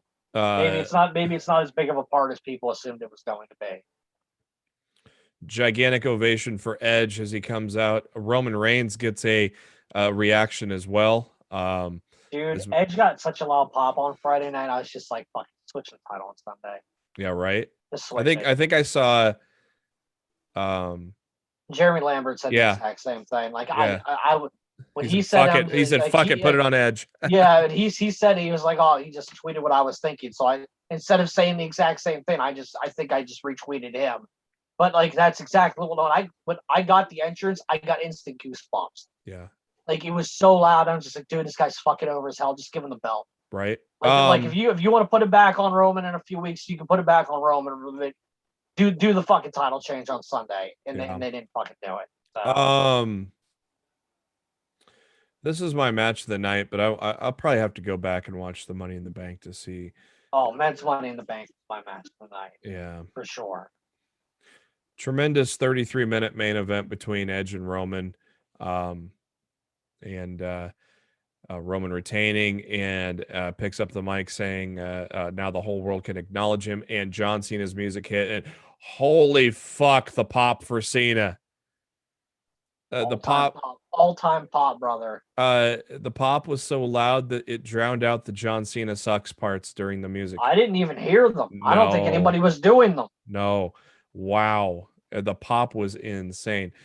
Cena didn't say a word, got in Roman's face, said, "You can't see me," end of show. And then that leads into Monday Night Raw, where Cena opens up Monday Night Raw. Again, gigantic pop. And I did not expect this kind of reaction for Cena. That's awesome, you know. And then I can't remember who said it, and I wish I could give them credit because it was actually a great point by them. That the kid WWE fan that was around during the rise of Cena and that they love them so much are older now. Yeah, it was 10 and if 12 they're years still ago. they're still WWE fans, they're an adult now, but they still have those adults now have that fondness for Cena. Yep. That the adults didn't have the adults that were around during the Cena era didn't have the fondness for him. So now the adults that are watching WWE have that nostalgia love for Cena because of their childhood, kind of like the Hulk Hogan effect. Yeah. You know, a lot of adults still loved Hulk Hogan when he came back around because of the nostalgia they had from when they were a kid. Mm-hmm. So that crowd has evolved, and those kids that loved Cena are now the adults who still love Cena because they have all those great childhood memories of this guy. So, I mean, it changes the whole dynamic of his crowd reaction, you know, going forward with the company. Like, it's really and then there was interesting thing to think about. And then there was that sign in the entrance ramp. I can't remember what it said. If Cena shows up, we cheer. Yeah. You know, it's quite the dynamic from what it used to be, and I love it. A great line by Cena saying that you know, he would like to say that he wants to be there for the pageantry of SummerSlam or being in a packed stadium or a record-breaking 17th world title win, but it's not because of any of that. It's because Roman Reigns is an asshole. Love that line because you don't see. Are you sure he said that? Because USA blocked out half his sentence. Yeah. Oh, I lip read. I can. I know. I'm mocking USA for. Yeah. Right. Literally taking out like 75% of John Cena's sentence there. I mean, Bobby Lashley said bullshit. Maybe it's because it was the top of hour one. You know, maybe there's a difference between the top of hour one and then when Lashley or MVP say bullshit. You know, that's more later in the show, the last couple weeks. So maybe that. Yeah, I think they can get away with more language in the 10 o'clock hour. Yeah, so that might be it. Great promo from Cena, and then it went downhill from there. There were some good moments in Raw, like I will say, you know, the 6-man with AJ almost and John Morrison against Riddle, Eric, and Ivar. I thought that was good. It was fine. Yeah, I thought that was a good match. I think Morrison with this crowd, I think WWE is starting to learn that maybe we need to do a little more with Morrison because he's been getting a lot of good pops lately. Whatever he's doing is getting over. I don't know about that. Oddly enough, people love that drip character. I thought it was funny when Riddle took the drip stick and shot almost with it to frame Miz. That was pretty good. That was actually what ended the match. Yeah, and I don't know about that America's Moist Wanted shirt though. I don't know about that, but good stuff. I'll tell you what, Elias and Jackson Riker Symphony of Destruction was better than it should have been. I thought it was a good match, but I chuckle because I predicted it. WWE is trying to make Riker a babyface. Now they're putting piped in cheers for him. They piped in the cheers when he was on the screen, and then when he came out, it was fucking crickets. Yeah. Fucking crickets. No boos, no cheers, just no one gave a flying fuck. And it made me so happy because the death sentence in WWE isn't a reaction. It's Yep. no reaction. So him not getting anything was phenomenal. With all the neutering they've done to Elias, it was good to have him with a guitar again, at least. Doing that bit. Dude, I would not have been surprised if Tuesday afternoon they would have put out a thing that WWE has come to terms with the release of Elias. Like the way that they've been using him lately, I would not have been surprised to see him released this week. We got they literally just do not give a shit about that dude. We're gonna have a tag match with Mustafa Ali and Mansoor next week. I like that. We're gonna have a tag match, Playa. Sheamus wearing a metal protective mask, which will be used later in his U.S. title match against Alberto Carrillo. Charlotte Flair's championship coronation interrupted by Rhea Ripley and oh hey look, we're gonna get a rematch because that's all we do. During that segment, best tweet of the night by Becky Lynch: breastfeeding at home and still the most over woman in the division. Not wrong. That was good shit, pal. She changed her bio to like always in Charlotte's head or something like that. So that popped me. She's starting to utilize the Twitter game again. Poor Reginald got dumped by Nia Jax, but hey, now he's the 24/7 consolation prize, 24/7 championship. Sheamus with Umberto. Sheamus using that metal mask to his advantage. Umberto, you dumbass! Why are you throwing a punch at his face? Come on. Sheamus wins because I think it's going to be clear. SummerSlam, Sheamus, Damian Priest. We're going to crown Damian Priest with his first singles gold in WWE. I surely fucking hope so. Yeah, it's time. They've already fucked up poor Keith Lee. Don't fuck up Damian Priest too. And I tell you what, I mean, Sheamus has been consistently having great match after great match over the course of a year. I'm excited. I think him and Priest are going to tear the house down at SummerSlam. We got a little open challenge from Bobby Lashley.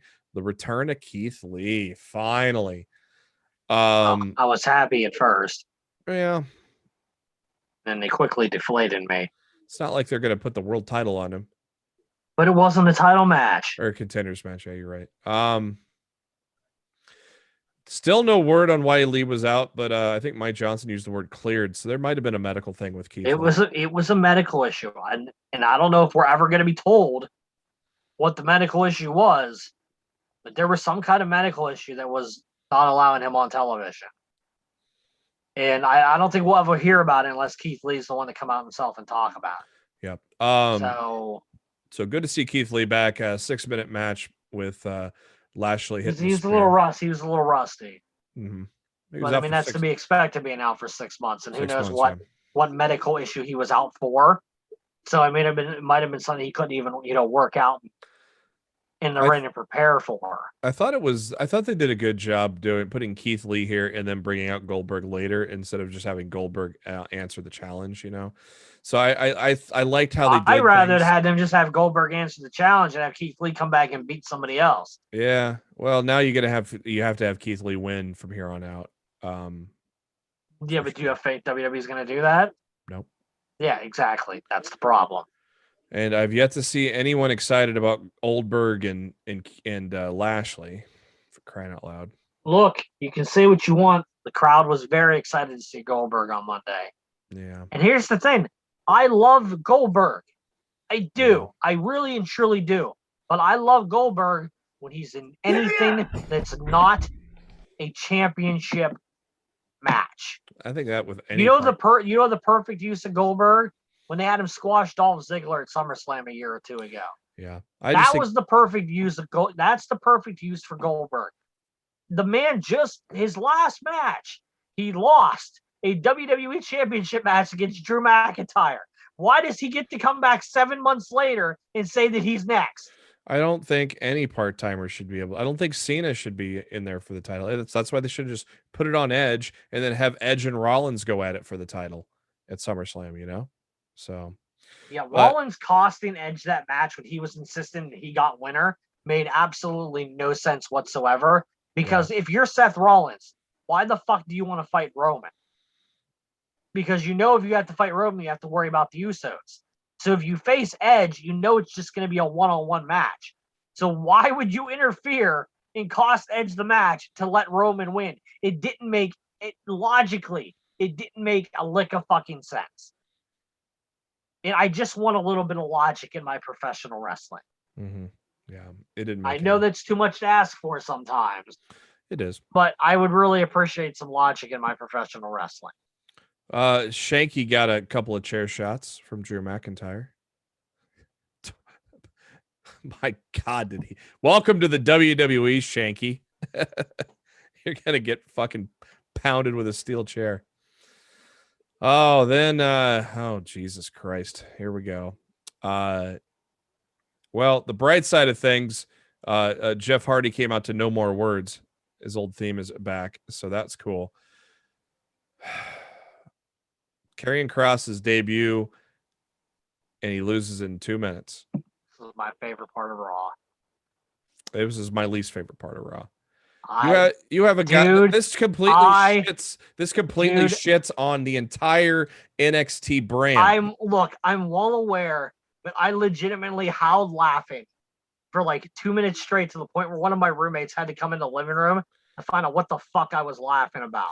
Like I legitimately just lost it. They turned Karrion Kross into Creator Wrestler number 6, and they had him drop to Jeff Hardy in a minute 30.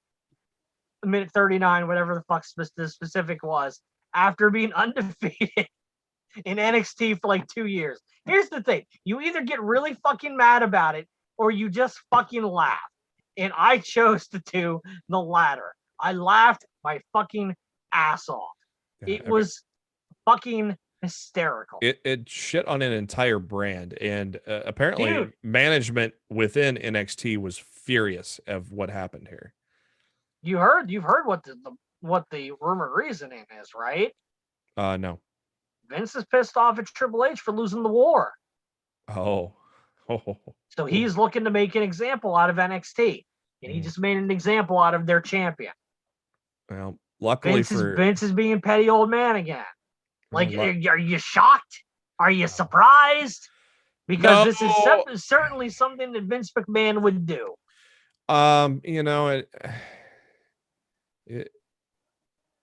It's still, I mean, the segments on last night were still good, and we got a cliffhanger. We'll talk about it when we get to NXT, but I did think it was hilarious that it was hilarious Triple H didn't have the balls to put Karrion Kross out in front of that Capitol Wrestling Center crowd on it was smart on Tuesday night. It was smart. And now, since they're taped the next 2 weeks, they can just edit out all the fucking Jeff Hardy chants. Right. They will.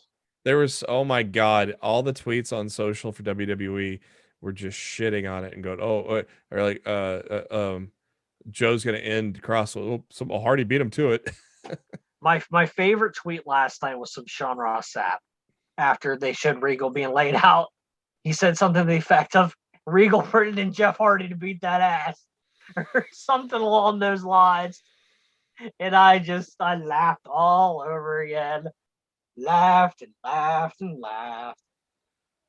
Hilarious, dude. Fucking hilarious.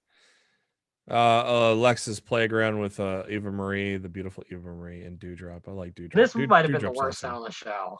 Yeah. This might have been the worst thing on the show. And that's saying a lot. Yeah. I like Dewdrop, though. Dewdrop's doing a good job. Main event time, Charlotte Rhea. I thought Eva Marie acted in movies when she was away. What the fuck happened? Yeah, that was bad. There was some bad acting in that thing. Really, really bad acting. And I love Eva Marie, but I have not loved what she's done since she's been back. To me, it's just like, So Charlotte hits Rhea with the title belt. Rhea attacks Charlotte, and then Nikki Ash's music plays. She cashes in. She wins off of a cross body. And see what I said? Cross body. And then stop. Ash celebrates with Sign Guy after the match. For the thing, keep in mind, it's not Nikki Ash. It's Nikki ASH. Very specific. Always a superhero now. Somebody suggested that. I think Beth Phoenix suggested that on Twitter. to Nikki that she's now changed her name to Always a Superhero. Now that she won the title. Quickly, let's talk about since we were gone a couple weeks ago. Best in the World, good show by ROH, wasn't it? I enjoyed it. You didn't seem to enjoy it as much. I just was. I thought it was one of their best efforts they've put out in a while. I thought the first half kind of drug on, and then it kicked into gear once we got to Brody King and Jay Lethal. I think the second half really was awesome. I thought King and Lethal were great. I thought Gresham and Bennett was tremendous. And the main event was great as well with Bandito beating Roosh. I didn't hate it. I thought the first hour dragged. It just didn't catch me like the second half did. So, Flip Gordon, of course, has a title shot coming up. What do you make of EC3 beating him at Best in the World? EC3 really needed the win badly. Like, he hasn't had a really big marquee win in ROH yet. I feel like it was a must win for EC3 at that point. And look, if Flip somehow wins the championship, great number one contender in EC3 right off the bat because he beat him previously. Yep. So I mean, it could work. It could work depending on what the direction is they have planned for those two guys going forward. Brody King, biggest win of his career, beating a former world champion. For sure. It was a great performance too. Brody King's great, dude. Yeah. Brody King's a star. I like him. I don't watch Ring of Honor enough, but eventually I need to. I have it on DVR now, so eventually I'll have to. The beauty of YouTube TV, great service. Ever since I got out of cable, I love YouTube TV, so I've been able to locate it. I just need to watch it now. Impact Slammiversary was this past weekend. On the pre-show, Rosemary and Havoc. Rosemary, of course, or Havoc over the course of the last couple weeks, joining Decay to make it a four-person stable now, and they take the titles off of Fire and Flava. I did not watch that match. We kick things off with Ultimate X. Hold on to your nutsacks, because Ultimate X, man, was that match. That's how you open a pay-per-view, Matt. Hashtag good shit, pal. Oh, the only issue I had with that match, and it's not their fault, but the size of that venue is very hard to do proper camera work for that match because the roof is so low. Yeah, because that X, the wire, the cabling's usually higher. Because like you could grab people from the mat. Yeah, and a lot of the normal video when they do that match is filmed from above. Mm-hmm. You know, with the that I can't remember what the fucking correct name of it is, but the camera that's on like the on the metal hook, hook cam, like the jib cam. You know what I'm talking about? The jib cam. Yeah, you know what I'm talking about. Yeah, but like I felt like the camera work for that match based on the venue wasn't what it should have been, but I mean that wasn't their fault. I mean they worked with what they had. But I still thought the match itself was really fucking good. Fucking Petey Williams doing a destroyer off of the cables. Bonkers, dude. That was so fucking good. Against all odds, Josh Alexander retains. I was surprised. I thought Bay was going to win this one, but Bay moved on to some bigger things here later on, huh? Do you think Josh Alexander is going to be the one to dethrone Kenny Omega? Ooh. Do you think he goes option C? That's the right to cash in your X Division title for a world title shot. It could happen. The way they've been grooming Josh Alexander this year, and he's performed. He's for sure. Yeah. I feel like they're building him for something. I feel like he might be the man to take that title from Omega. Because the last guy to use option C was Rich Swann, right? Was it? Did Rich I Swann? don't think so. I thought no, because Swan was in that. He returned from injury at Slammiversary last year. Oh yeah, you're right. So and then he pinned Eric Young, and Eric Young snapped and injured him, quote unquote, injured him again, which set up eventually Swan beating Young at Bound for Glory. But I don't remember who the last person was to cash in option C, but I just feel like they're setting Josh Alexander up for something greater than the X Division Championship. Brian Cage, last guy to do it. And he won the title, didn't he? Yeah, he beat I'm pretty sure he won the Impact. Yeah, he won the Impact World title. Beat Johnny. So Impact. yeah, normally when option C is cashed in on, more like the Money in the Bank briefcase, more often than not, like that title changes hands. So that was in 2018, so almost 3 years ago. I think they're due. Yep, I think you might be onto something there. I think Breaking news. I think he's the best choice. Looking over the Impact roster right now, if you're not going to go back to Moose, I feel Josh Alexander is the best choice to take the title away from Kenny Omega. I got some social media love from Moose this week. Oh, you did. He loves you. We'll talk about what happened. Holy fuck. That finally woke up that damn crowd. Right. Well, there wasn't that many people in there, though. I mean, that crowd was kind of sleeping during that match, though. Yeah, to be fair, crowd was kind of sleeping during that match. Yeah. The world's worst kept secret, Matt Cardona and his mystery partner against Brian Myers and Tennille Dashwood. It was so good to see Chelsea Green again. Just so good. She's working everywhere apparently. Yep. No, she has no deal anywhere, so she might show up on AEW one day. I hear she's going to be doing something in Empower. Yep. At least that's what I've been told anyway. I mean, I know that's not quote unquote officially announced, but from what I've been told. No, I think she's been talking with Mickey James on that. Yep. Yeah. So I thought this was a great match. I thought this was well done. I thought Chelsea looked great. It was kind of funny. They interviewed her on her thoughts on wrestling with her fiance and his ex. and her fiance's best friend. It's so many dynamics to this thing. It was I would imagine those four had a blast doing that match. Yeah. Because there's clearly no hard feelings between Chelsea mentioned between Cardona and Tennille. Chelsea mentioned in an interview that she had a chance to hang out with Tennille a couple of months ago. So so just to kind of ease any kind of weird tension if there was going to be any. So yeah, there was nothing there. Yeah, but that was a fucking exciting match. Tennille going for the low blow again, like she did 2 weeks ago, and Matt Cardona had a nut cup with Always Ready on it. How great was that? And then he gas masked. And then Chelsea ended up utilizing the low blow to for the finish, hitting with the cast. Yep, with the cast. And then the Unprettier. That was a fun match. What wasn't fun was for Eddie Edwards, as he had to take on W. Morrissey. There's another guy that maybe could take it off of Omega. This is another match the crowd was dead for. Yeah, everybody knew what was going to happen. Everybody knew Morrissey was going to win. I don't think Morrissey's over enough to be the one to take the title off. I like your idea. I like your idea for option C. I like that idea. And I feel there's a groundswell of support in the Impact Wrestling fan base for Josh Alexander. I think he would be somebody that the crowd would get behind. Like, this is our guy. Yeah, this is the guy that's going to bring the title back. This would be a guy that would have the locker room carrying him out on the shoulders to end the show. Like Rich Swann did, like when Rich Swann won it.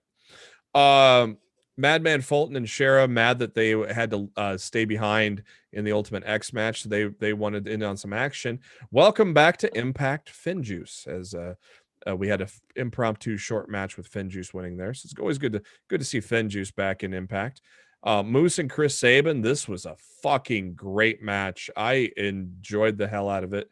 The crowd may not enjoyed the hell out of it, but I thought these two guys they got more into it as the match went on. Yeah, and my God, I have never heard a holy shit chant off a chop, but I saw a live video because Moose had retweeted my tweet about saying I've never heard a holy shit chant off of a chop, and then a couple of days later, Moose retweeted it again with a fan video, and just listening to the audio off of that phone, oh God. Poor Sabin. My Lord. How about Chris Sabin winning that match? Shocking. Yeah. What are we going to do? Especially after they just signed Moose to a new deal. Like I don't understand the logic behind that. Yeah. Maybe they're grooming Saban to capture. I don't. Please don't put Saban as the one to beat Omega. No. I don't want that. No. I'm saying maybe they're grooming Saban to take over the X Division title if Alexander cashes in option C. Maybe. Because that I wouldn't hate division, that. as good as that division is, it could use some different blood in it. Because we've kind of had the same song and dance with the same 6 to 8 guys for 6 months now. You know, maybe having Saban in that X Division could, you know, he's been an X Division champ. I don't know how many times, but well, I got it right here. Chris Saban. Holy shit. Saban. I'd say probably a 4 or 5 time X Division champion. If not more. How about 8? Yeah, as I said, if not more. Yeah. 8-time. Is that the most? Yeah. Chris Saban has the most reigns as X Division champion in history with 8. AJ Styles had 6. Jay Lethal 6. Austin Aries had 6. Kazarian had 5. And Samoa Joe had 5, and Low Key had 5. And I believe Low Key was the first ever champion.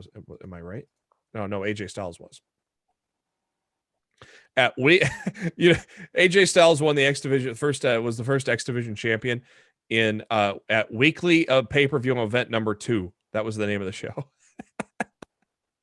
Yeah, it was just NWA TNA wrestling. I mean, yeah, I watched it. I had a cable box to Scrambler at the time. I watched it on that every week. Me and my friends got together every week, and we each pitched in like $2. Mm-hmm. And we got pizza, and we watched the show every week. It was a fun little tradition. Impact Tag Champs 4-way. And Fala Ba's mystery opponent, No Way Jose. How about that? TJ, of course, TJP got hurt. So no. We don't know the reasoning. They've yet to reveal why he wasn't there. Oh, I thought I heard he got hurt at the taping. I thought I read that somewhere. I've yet to hear reasoning why he wasn't there. So I don't know. If it wasn't Swan and Mac winning it, I'm happy for the Good Brothers to become 2-time Impact champions. I would agree with that. They win the titles where they debuted last year. So Deonna Purrazzo took on a mystery challenger. We maybe thought it was Chelsea Green at first until we had the Matt Cardona match come about, and lo and behold, Thunder Rosa. Which I hear is just a one-shot deal with Impact, but Thunder Rosa coming to the Impact Zone to take on Deonna Purrazzo. Hell of a match. Talk about that fucking pop. Yeah. I'm talking about a fucking pop, man. I'm talking about that fucking pop. Yeah, I mean, if you're Tony Khan, you better lock her up ASAP once. I'm sure that's intent. I'm sure that's his intent. Next pay-per-view, Bound for Glory, going to happen in Vegas, baby, Vegas. And, Matt, on that promo, we saw a couple logos on the screen, didn't we? Oh, boy. AAA, AEW, and New Japan logos, all rotating in with the Impact logo. We're going to have ourselves a Forbidden Door pay-per-view on October 23rd. Main event time, dude, no DQ. Callahan Omega was great, man. I loved it. It was brutal as it should have been. And those V triggers at the end were fucking nasty as fuck. And I absolutely loved the main event, man. I loved it. Yeah, it was great. They put on a hell of a match. I mean, and they had me believing Sammy could win this match. They had me believing it during some of the opening segments too. So they did a good job of making me feel like Sammy could possibly beat Omega. Did not happen, but God, they put on a hell of a main event. And then, the lights went out. Bullet Club. Oh boy, the pop for Jay White. Oh boy. Good Brothers wanted to do a little too sweet, and pay-per-view went off the air as somebody was running into the ring, and Jay White, and was no reaction from Jay White, and then people ran into the ring. and people thought Impact went off the air too soon, but no, word was it was by design, and then they released the fracas online afterwards. But Jay, what are your thoughts on King Switch joining the Impact Wrestling Zone, man? Shocking. Woo! Very, very shocking. Did not see that coming. The forbidden door, baby. I love it. Pro wrestling. It's good to be a fan, isn't it, right now? If you can't find something that you enjoy in professional wrestling right now, you might as well not watch. As Corey Graves would Because say, there's so many different options and so many different companies right now. As Corey Graves would say, check your pulse. Yeah, it's a great time to be a fan right now. It's only going to get better too.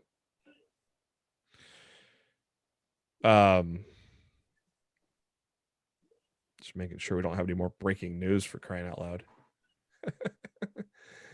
What do we got here? Impact Wrestling is tomorrow or today as you open up the podcast on July 22nd.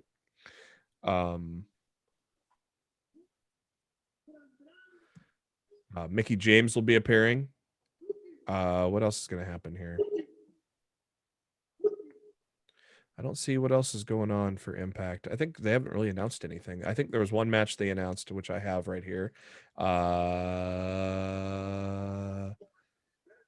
6-person tag match will be Brian Myers, Tennille Dashwood, and Sam Beal against Matt Cardona, Chelsea Green, and Jake Something. That'll be a good match. Impact in 60 will be the best of Kenny Omega, so that'll be damn good. Next week's Impact in 60 will be featuring Mickey James.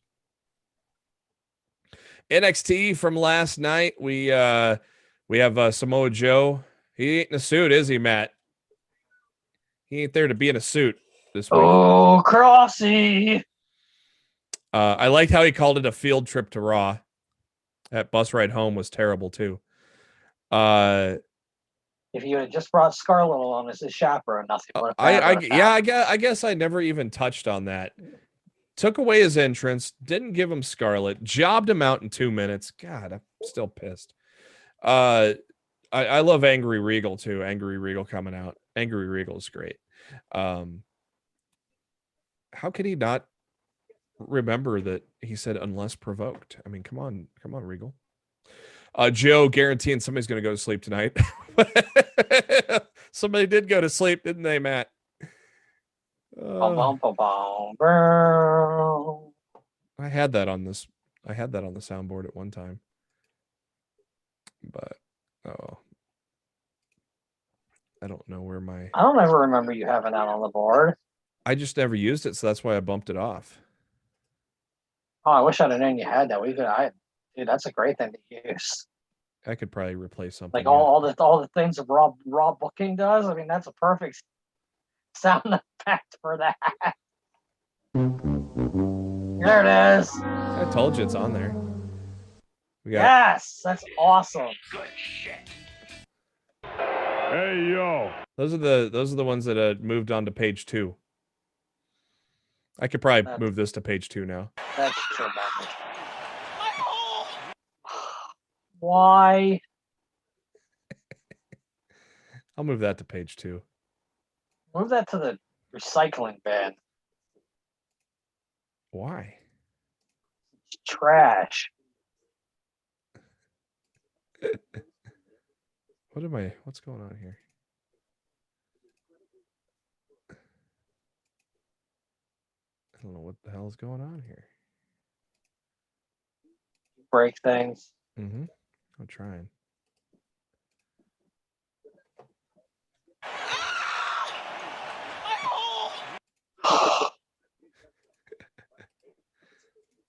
All right, there you go. Price is Right is now back on page 1. Are you happy? Happy you don't play that damn Nia Jackson anymore. What? I hate you. Dummy. Yeah. Yeah. Fun with soundboard. I need to add some more sounds. I have a list of things I want to add, but you know what we have is good. Diamond Mine, Roderick Strong, Tyler Rust taking on Kushida, Bobby Fish. I kind of like Diamond Mine. I was just gonna say I'm really not feeling Diamond Mine. I say I kind of like them. I thought they would be a bigger deal based on the vignettes. They're boring as hell right now. Yeah, I kind of like them. I kind of like the gist of it, but yeah, it's not overly exciting right now, and I thought it'd be a bigger deal. Probably supposed to be a bigger deal because they're supposed to have Marina Shafir and some other people in it, but so this wasn't plan A for Diamond Mine, by the way. But that was a good, damn good tag match, though, wasn't it? I thought it was fine. I've never been that excited about Tyler Rust. I'm kind of coming around on him a little bit more now. Much like I was coming around on Everrise, and then they got fired. So, Kushida and Fish work really well together. That you could maybe put them as a tag team down the line or something. They announced the next takeover. It's going to be SummerSlam Sunday. SummerSlam Saturday. Yeah. Well, takeover's on Sunday though. So yeah, because SummerSlam's on Saturday. Yep. SummerSlam weekend. It'll be on Sunday. Simply called NXT Takeover 36. Of course, SummerSlam's on Saturday because that's what the Vegas officials wanted. So, Frankie Monet defeated JC Jane. We got a nice little tease from Mandy Rose sitting in the on the announce desk. I was immediately jealous of Wade Barrett and the view he had. But I am looking forward to a Monet and Mandy Rose feud now. I think that'll be good. So are they feuding or are they teaming? Like I'm not. They've yet to really make Mandy Rose's intentions clear yet. Yeah, and it's kind of funny how Robert Stone thinks he's a part of the group, but we all know he's not. Poor Robert Stone. What a jobber. Poor Robert. Sit down interview with Wade Barrett and Bronson Reed. Bronson Reed taking on Adam Cole, Bebe next week. Next 2 weeks, of course, NXT is going to be on Sci-Fi. Kyle O'Reilly, Austin Theory, another good match. I really enjoyed this one as well. Of course, Theory and O'Reilly, both talented gentlemen. They had a great little 15-minute match. I really liked it. Teasing a split from the way because there are reports that Austin Theory may be getting called up again. So, which will suck because he's the way has been such a good stable. But Vince don't give a fuck, does he? I mean, you barely did anything with him the last time he was up there. Why waste time and try it again? Right. Well, they did it. I mean, he was a Seth Rollins lackey. Yeah. They weren't doing anything with him. He got a shitload of TV time every week, Legado del Fantasma was going to do a mariachi special, but they said, "Yeah, fuck you. We don't like you. We're not going to do it." And then Hit Row came out. I love this feud between these two groups. I thought that was a great segment, Matt. Did you like it? It's all right. I love this feud, man. I love it. First round of the breakout tournament. I think the breakout tournament already started on 205 Live. Odyssey Jones, man. This guy, I think it's got to be this guy to win it, I think, Matt. Like the crowd loved him. I don't have a clear favorite in this tournament. I'm not sure who they're going to book to win. There's that Cameron what the fuck's his last name? He had that great match. The guy who used to work for Impact. No, not to the moon. No, there's a guy in the tournament that used to work for Impact. Is there? He looks like a drug dealer. I can't remember his fucking name. That's not this guy. This is the black guy that had a great match with Kushida. No, this guy's got like red hair. No, you think of Carmelo Hayes, right? Carmelo Hayes, yeah. That's my other favorite. Him and Odyssey. There's another guy. March is going to kick my ass for not remembering his damn name. But fuck, he worked for Impact for a while in the X division. He was doing a bunch of crazy shit.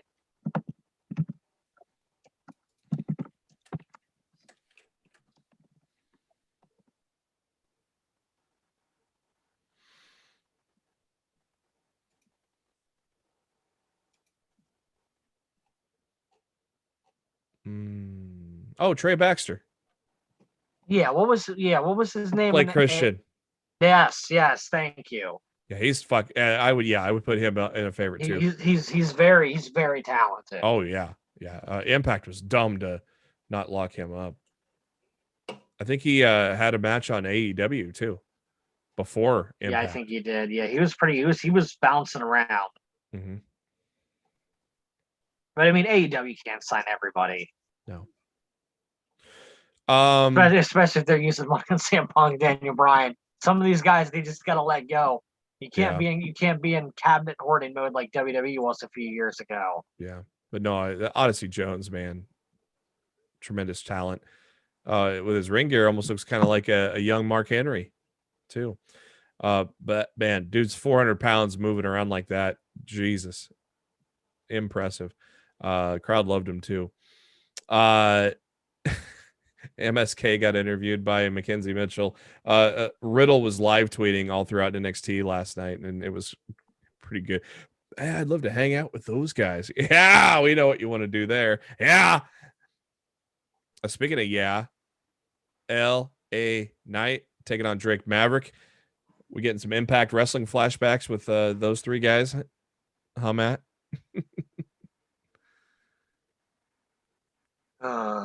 I think LA Knight and Cameron Grimes thing, the Butler thing, I think that's been highly entertaining.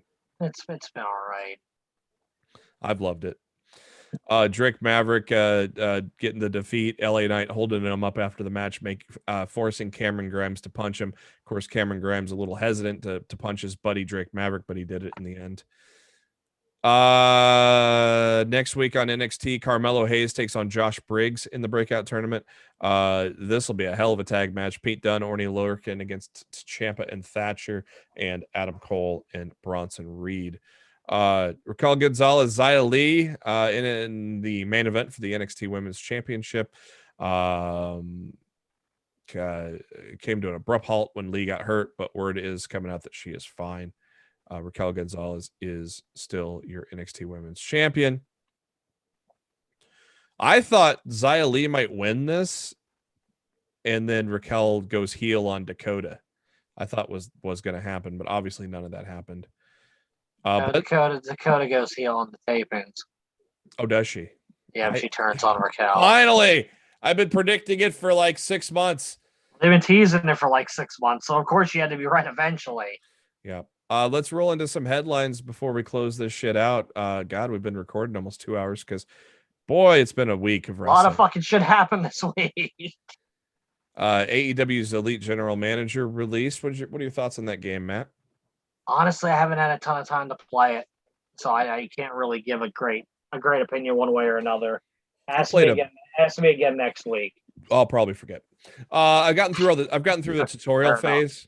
I've gotten through the tutorial. That's all I got to do as well. I played through the tutorial. I haven't done anything else. Yeah, so and I don't feel like playing through the tutorial is a good indication of because you're judging a game. Your hand is getting held and you're winning everything. So I'm not a mobile game guy as it is, so I at a time I was playing a lot of mobile games, and now I'm playing zero basically. So switching to this is I don't know if it'll keep my attention, but we'll see. I haven't touched it in like 3 days, if that tells you anything. Monday. I think Monday's the last time I played it.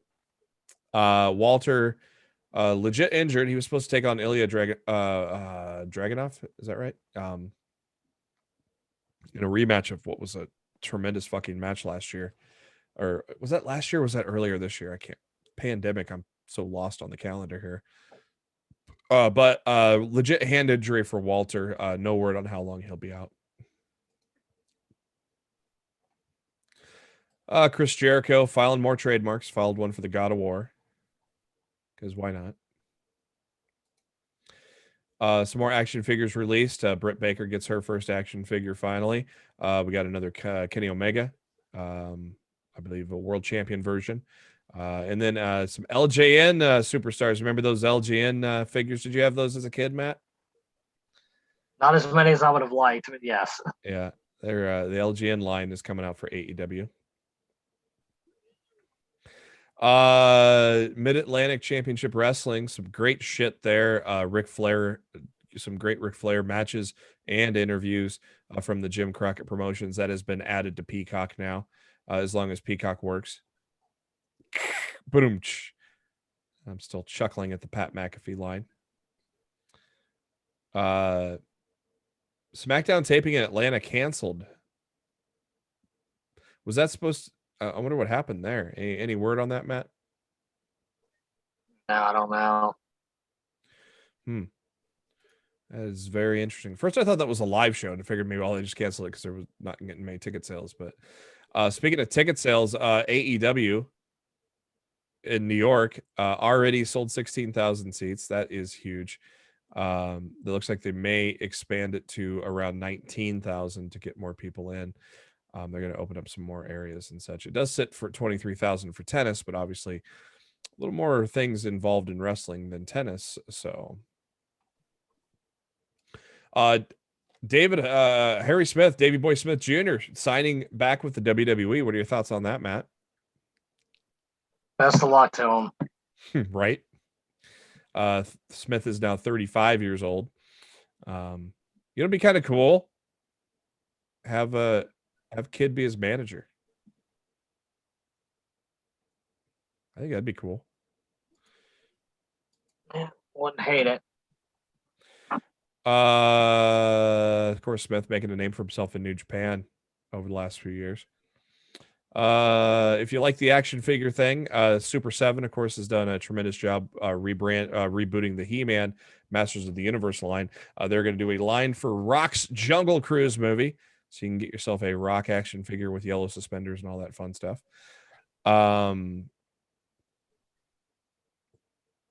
Let's see.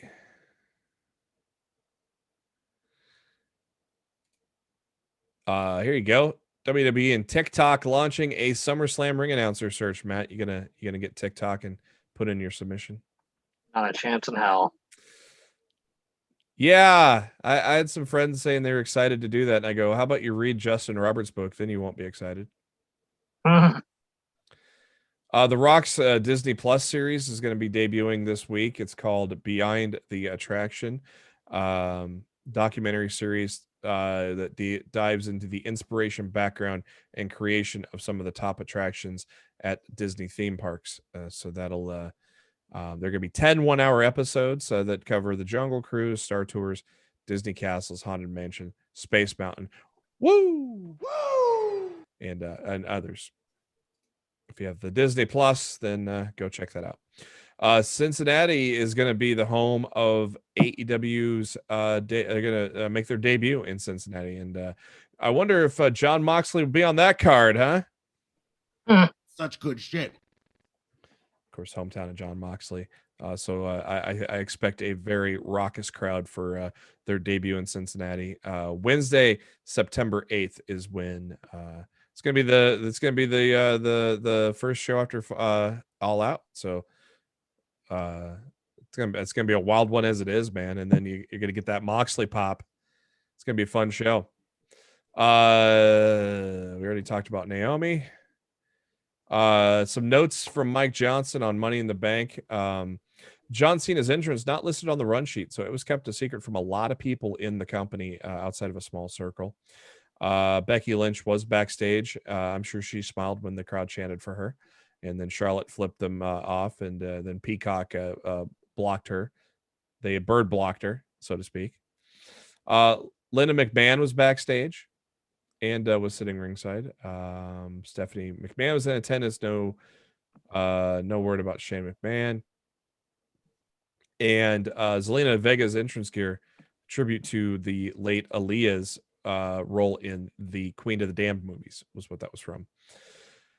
9 episodes of AWA on ESPN has been added to Peacock from 86 and 88.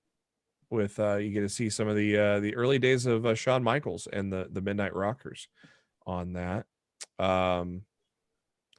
Mattel has released an Ultimate Edition New Generation Arena. Very cool, I think. A very kind of a classic 80s set with the neon entrance theme and the branding on the ring. I think that's pretty cool. And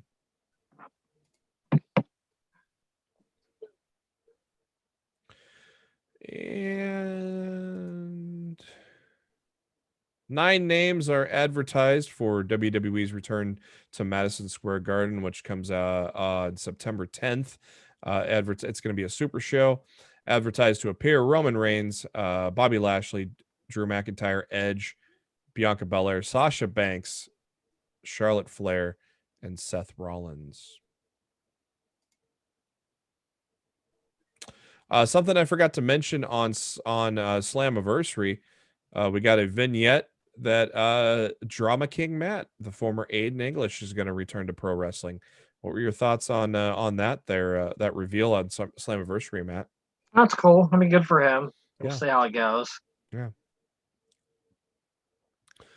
Savannah Evans, who has worked on AEW Dark and trained by George South, she has signed with Impact, as well as John Skyler. John Skyler's been on AEW quite a bit. Had an ACL injury. He's also appeared in WWE as Ricky Roberts. So Impact signing some people. For those wondering about Bray Wyatt, where the hell he's been, they are just basically belief among people backstage is it's not a creative issue. There's no timetable for his return. I don't get it, Matt. I don't know what to tell you, man. I really don't. I don't know. We already mentioned John Cena. Summer of Cena, baby. He's going to be working all the Raws, all the SmackDowns, and even house shows all the way from July 23rd up to August 21st, which is, of course, SummerSlam. Former ECW World Champion Steve Corino coming out of retirement for one match only to face his son Kobe Corino at PWF in North Carolina. Last time Corino wrestled was in 2016 when he faced Cody Rhodes in Ring of Honor. And of course, he's been working as a performance center coach and producer for WWE since 2017. Big name backstage at Raw last night. The Undertaker was there. Wonder if he had some words for Karrion Kross after he came through the curtain and getting his ass fucking beat. Yeah, Probably not. It'll get better, kid. Mick Foley talking about Shanky taking 20 chair shots. Big fan of Drew, but 20 chair shots should either be done to build a feud of epic proportions or they shouldn't be done at all. So I guess Foley wasn't a fan of the his body was gnarly afterwards. Yeah, there's a video from at WWE on there on the Twitter. One thing to do with chairs. It's one thing to do a chair shot. It's another thing to like scarf somebody's body like that. Yeah, I think it was a little too far. A little bit. Just a little bit. Ringside Collectibles is going to have a Rock and Sock collection, 2-pack there, so that's pretty cool. Elite WWE Elite 2-pack. Let's talk about some viewership here. July 19th, Monday Night Raw. Return of John Cena, big boost, over 320, almost 310,000 more viewers tuned in for Raw with a 1.92 rating there. SmackDown, their first live audience in a long time. They got a big boost of roughly 300,000 people as well, to 2.18 million. NXT this week, a slight increase, surprising after Vince shit all over the brand on Monday night. They did earn 4,000 viewers to go 709,000. The fact they went up against the NBA Finals, they should be very proud of themselves. Yeah, last week they were at 705, and that was their first time at 700,000 since early May. I mean, the Great American Bash didn't even get that a number. That good of a number on July 6th. So it had been the first week of May since they had crossed over 7,000 before they did it last week. AEW Dynamite last week popped over the 1 million mark, 1.025 And of course, we'll get tonight's Dynamite numbers next week for you. Impact Wrestling, 109,000 viewers. They're been lower lately. But with some new blood in there, will it be interesting to see if that that comes out. Comes up for him. Well, that's gonna do it for this additional Lost the Midcard. Lots to talk about, and we're it's gonna be continuing on over the next 2 months, man. It's gonna be insane. A lot of fun there. But thank you to Spider.net to being our host and enabling us to be on iTunes and Spotify and any of your favorite podcasting apps. All you got to do is search for Lost in the Midcard. Hit that subscribe button. That way, every time a new episode comes your way, typically every Thursday. And but if you subscribe, at least it helps let you know when a new episode comes your way. And you can find us on the YouTube, watch the video version of this podcast, and the links to all that are on our pinned posts on Facebook and Twitter, facebook.com/Lost in the Midcard, or Twitter at LITMC Podcast. Or you can see everything all together on our new website at Jesus Christ, Lost in the Midcard, yeah, LITMCpodcast.com. It's getting late. You can find Matt on the Twitter at Raw of Showtime, myself at JB Huskers, and before we ride off into that sunset, Matt, what are your final thoughts? It was a crazy day, and I something tells me tomorrow's going to be dead because I don't see how any way news tomorrow could top what we had today. So no. Hopefully I didn't just jinx us. It's gonna be hard to top today, but it's gonna get interesting as we go on. So for Matt Black, this is Jeremy Bennett. Thank you for tuning in to Lost the Midcard, and we will catch you next week.